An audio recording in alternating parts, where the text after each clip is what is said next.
حياكم الله. خديجة بنت خويلد هي خديجة بنت خويلد بن أسد القرشية، أول زوجات النبي صلى الله عليه وسلم وأم كل أولاده ما عدا ولد إبراهيم. وهي على فكرة أول الناس إسلاما بالنبي صلى الله عليه وسلم على الإطلاق من الرجال أو النساء، وكانت صاحبة تجارة وعندها مال، وتزوجها النبي صلى الله عليه وسلم وكان عمره آنذاك 25 سنة، وكانت رضي الله عنها ثيب. وتوفيت خديجة رضي الله عنها وفاة طبيعية قبل الهجرة ب3 سنوات، وكان عمرها آنذاك 65 سنة، وهي أول من توفى من زوجات النبي صلى الله عليه وسلم، فرضي الله عنها وأرضاها. زينب بنت خزيمة هي زينب بنت خزيمة بن الحارث الهلالية، كانت ذات نسب أصيل ومنزلة عظيمة، وزادت تلك المنزلة لما ارتبطت بالنبي صلى الله عليه وسلم. تزوجها النبي صلى الله عليه وسلم في السنة الثالثة للهجرة، وكانت ثيب أيضا. وتوفيت زينب رضي الله عنها وفاة طبيعية سنة 4 للهجرة، بعد أن قضت مع النبي صلى الله عليه وسلم 8 أشهر فقط، وكان عمرها ذاك الوقت حوالي 30، ودفنت بالبقيع، وهي ثاني زوجة توفيت من زوجات النبي صلى الله عليه وسلم، فرضي الله عنها وأرضاها. زينب بنت جحش هي زينب بنت جحش الأسدية، أمها أمية بنت عبد المطلب عمة النبي صلى الله عليه وسلم. تزوجها النبي صلى الله عليه وسلم في السنة الثالثة للهجرة، كانت ثيبا أيضا، وتوفيت رضي الله عنها وفاة طبيعية في عهد عمر بن الخطاب رضي الله عنه في المدينة المنورة سنة 20 هجرية، وعمرها بذلك الوقت كان تجاوز 50 عاما، ودفنت بالبقيع، فرضي الله عنها وأرضاها. أم حبيبة اسمها رملة بنت أبي سفيان، وكنيتها أم حبيبة، وهي بنت عم النبي صلى الله عليه وسلم، وماك وحدة من أزواجه هي أقرب نسبا إلى النبي صلى الله عليه وسلم منها، وهي كانت من الثلة المؤمنة التي أسلمت مبكرا في مكة. وتزوجها النبي صلى الله عليه وسلم سنة 7 هجرية، وكانت ثيب كذلك، وعمرها آنذاك كان 36 سنة. توفيت رضي الله عنها وفاة طبيعية في المدينة المنورة سنة 44 هجرية، وكان عمرها حوالي 72 سنة، فرضي الله عنها وأرضاها. حفصة بنت عمر هي حفصة بنت عمر بن الخطاب رضي الله عنهما، كانت ذات ذكاء وفطنة وحكمة وشغف للمعرفة. تزوجها النبي صلى الله عليه وسلم على الراجح سنة 3 هجرية، وكانت ثيب، وكان عمرها آنذاك 20 سنة. ومن أعظم مناقبها رضي الله عنها هو حفظها النسخة المصحف الأولى الوحيدة اللي جمعها أبو بكر الصديق رضي الله عنه، وظلت وياها حتى خلافة عثمان بن عفان رضي الله عنه،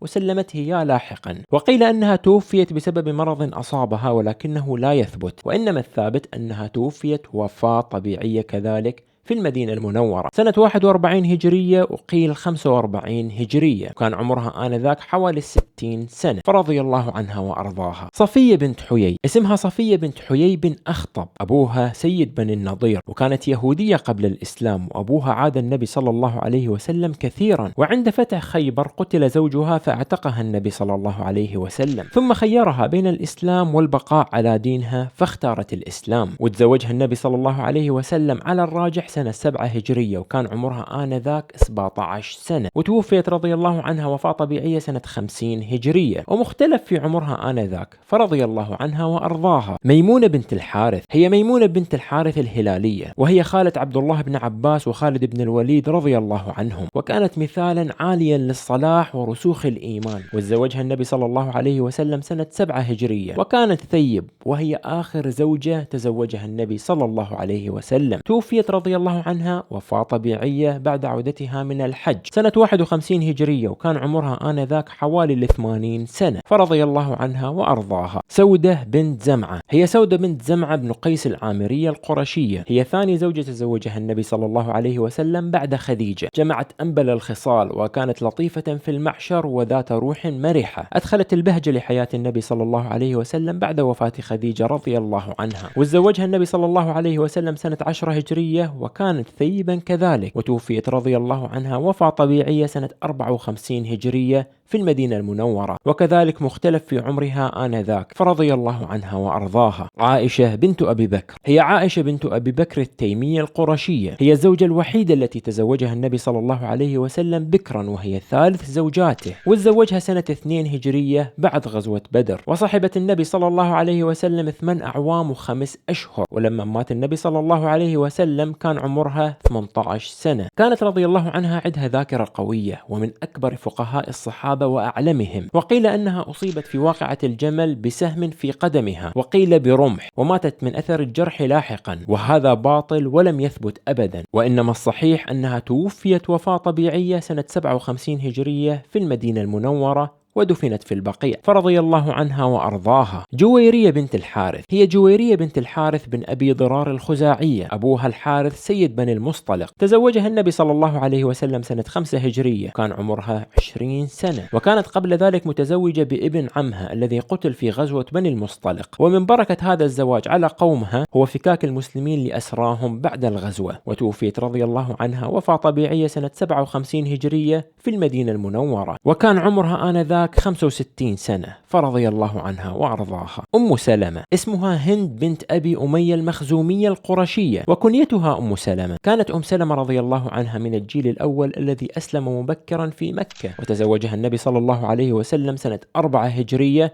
بعد وفاة زوجها، متأثرا بجراحه بعد غزوة أحد. ولما بلغها مقتل الحسين رضي الله عنه حزنت حزنا شديدا عليه، ولم تلبث بعده إلا يسيرا، وقيل أنها توفيت من شدة الحزن والله أعلم. وتوفيت رضي الله عنها سنة 59 للهجرة، وكان عمرها آنذاك 84 سنة، فكانت بذلك آخر أمهات المؤمنين موتا رضي الله عنهم أجمعين. وبس، هذا كان ويانا المقطع اليوم، إن شاء الله يكون عجبكم. شنو رأيكم؟ هل تحبون نفصل في كل زوجة من زوجات النبي ونتناولها في حلقة بحدها؟ وإذا وصلت لهاي الدقيقة وعجبك الفيديو ايش تنتظر؟ انزل بسرعة واشترك بالقناة وخلي إعجاب وتعليق، ونشوفكم على خير.